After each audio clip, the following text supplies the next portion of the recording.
since I've been able to continue my favorite project here at Locked Loop Media, which is Game Master's Arsenal. This week, of course, we'll be taking a look at the LionDrake, a fun little creature for your mid-level parties. Great creature to send your players up against, and a fantastic one to run.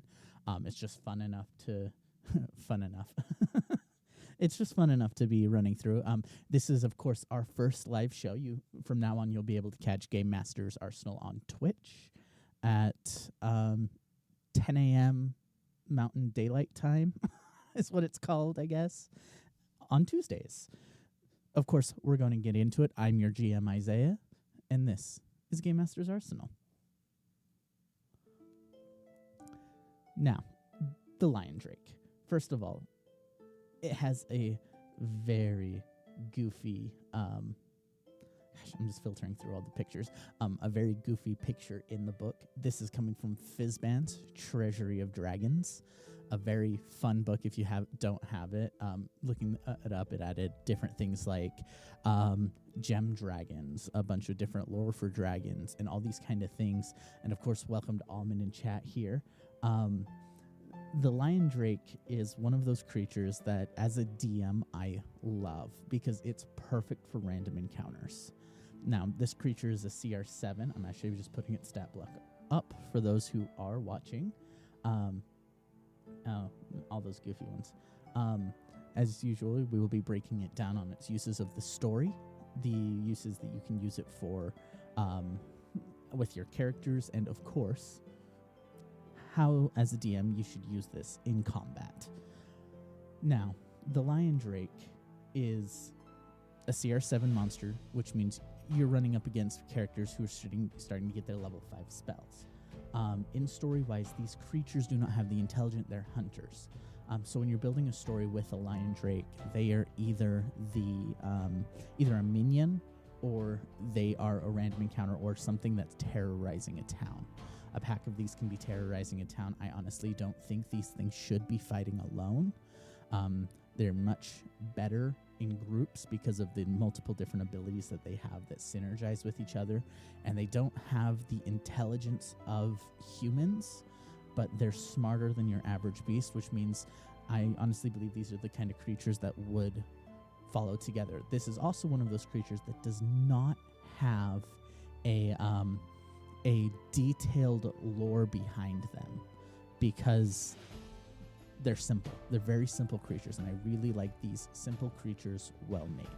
Now, like I said, in your story, these are mostly going to be the antagonists, the minions, minor antagonists, never going to be your BBEG unless you really alter the stat block, give it some serious intelligence, and just move ahead. They can be a little pet for your players if you want them to get a baby LionDrake. They're really cool creatures. Their art does not depict them as well as I'd like it to, so I'm showing off. This is the picture that's up here for those that are looking up. Those who are listening on audio, this is a 5e. This is a 5e creature. It comes out it was in Fizban's Treasury of Dragons. It's not. I don't think it's in any other ones, but the good news is 5e stat blocks are pretty simple to alter between them. Personally, I do not like this goofy art here. The big lion mane and the big lion neck and everything.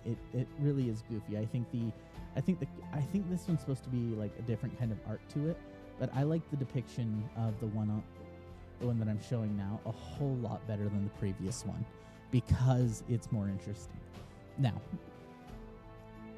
of course, this thing is primarily a combat creature, which is where things start to shine.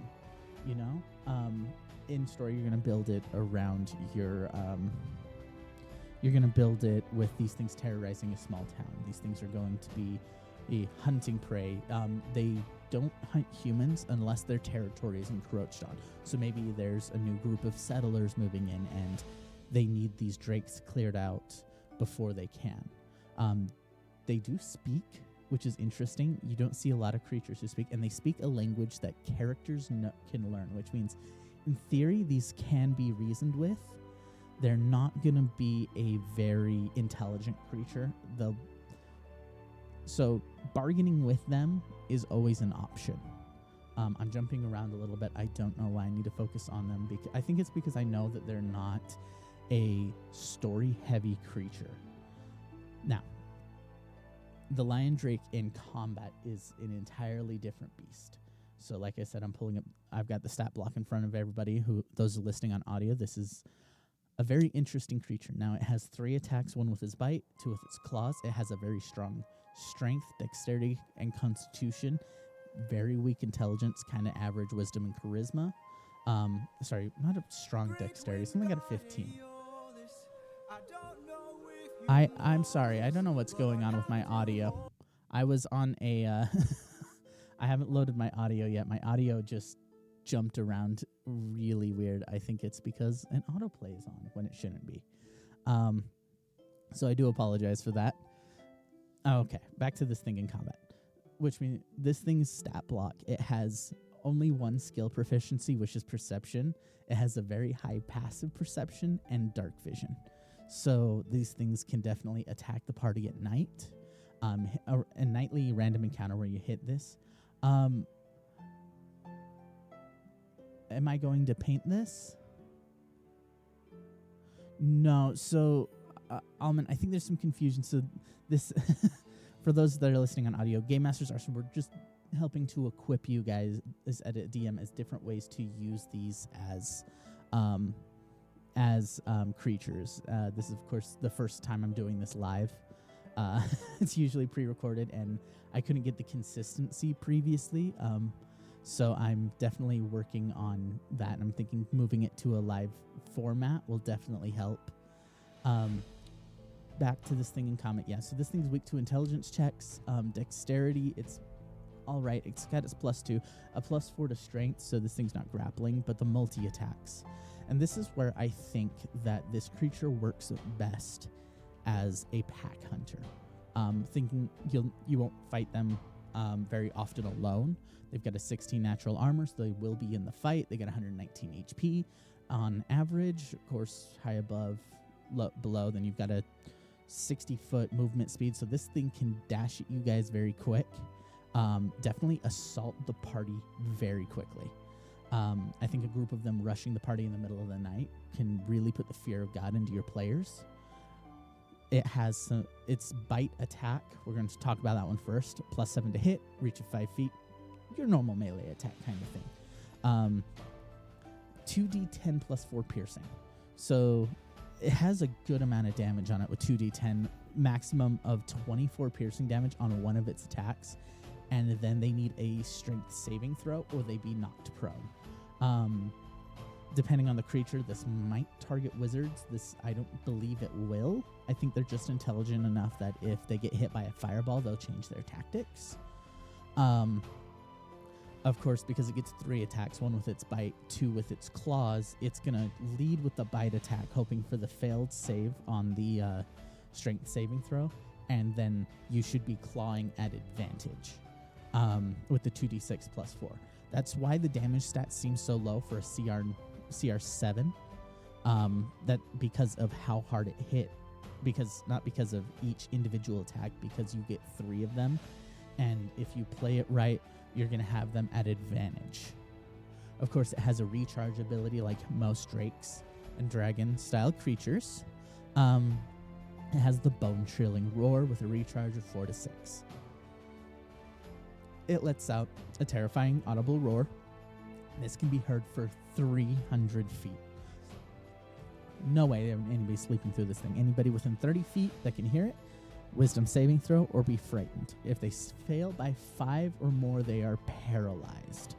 Now, when I talked about the Medusas before, I talked about how these kind of paralyzing and stunning creatures can lead to a TPK really easily. Now, I don't think the LionDrake falls into the TPK warning area because it repeats the save at the end of the creature repeats the save at the end of its turns. It's only a DC 14, and once it's saved, it's immune for the next 24 hours. So unlike creatures like Basilisks and Medusas and that kind of thing, the bone-chilling roar can take the party out of a fight. It can put them on the back foot. I do not believe it's a TPK ability. Multiple of these things coming in, yeah, you might down a party member, you might down 2 party members, but the rest of them can either get up and flee, or healers can bring them up, or pour some potions down their throat. There's something that you can do to defend against this. Plus, it's only a recharge of 4 to 6, and it only works once. So there's definitely ways to avoid this, which is fantastic. And a fight, you should be... I honestly think these are minions. These are the kind of creatures that a boss would have at his side. If your BBEG for mid-level parties, we're talking 10, 12, has 2 of these at his side, he instantly becomes a very dangerous threat, because keep him as a spellcaster, keep him as a ranged attacker, have these going in and doing the melee damage, because they are very much capable of all that melee damage that we can see. Definitely these creatures, I like these simple creatures well made. A lot of DMs, they try to throw in complicated creatures, and they cause havoc for the DM because you're trying to manage too many things. A LionDrake has 3 abilities, 1 that goes off every once in a while and doesn't do it once everybody's immune, and then 2 basic attacks.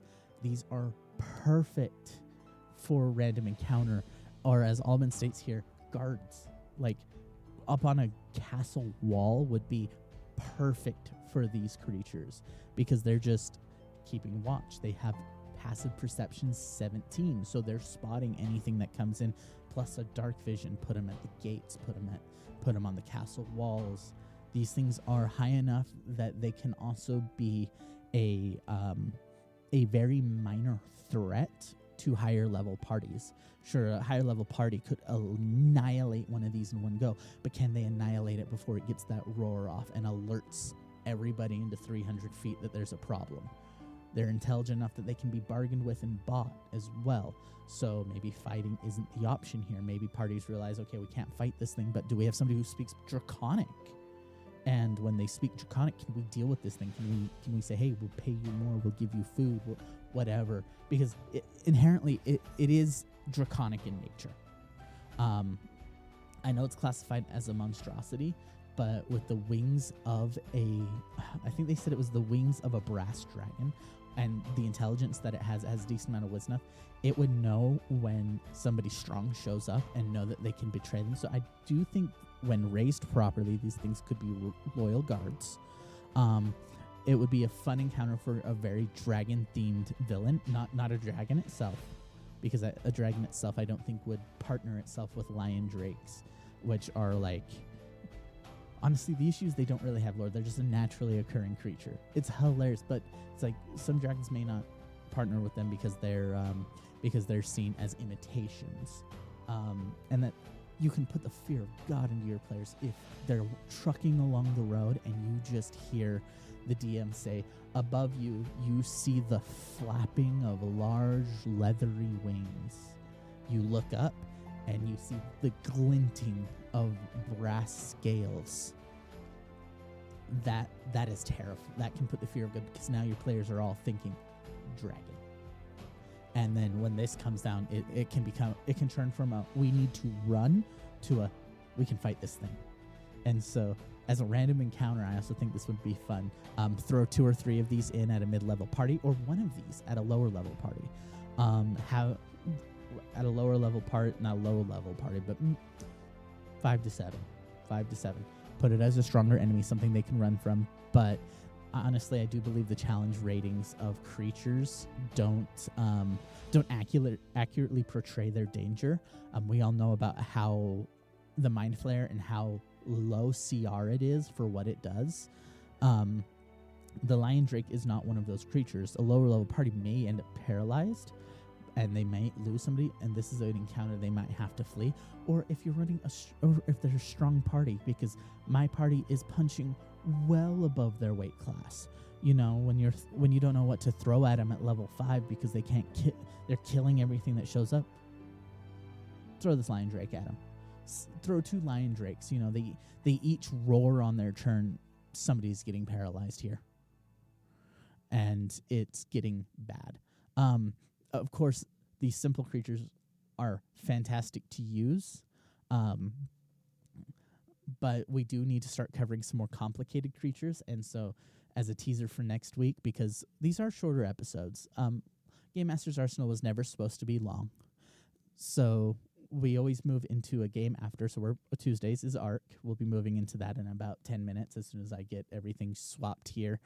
And of course, links will be wherever. Next week, I'm hoping to start covering Illithids, because Mind Flayers are very fun, and it's a project that I've been working for. It's been one of the reasons Game Master's Arsenal has been off the air for as long as it can, because I have not been able to do the Illithid for so long, because it has been kicking my butt from a writing perspective. They are fantastic, and it'll be a little bit of a series running through multiple episodes, or even just a very long episode as we start breaking down the base Mind Flayer, and then of course we'll cover some of the other ones as we keep going. I've been your GM Isaiah. If you're listening, give us a follow, or wherever you're watching, follow, subscribe, whatever. And we'll catch you guys later. This is where we're going to leave it tonight.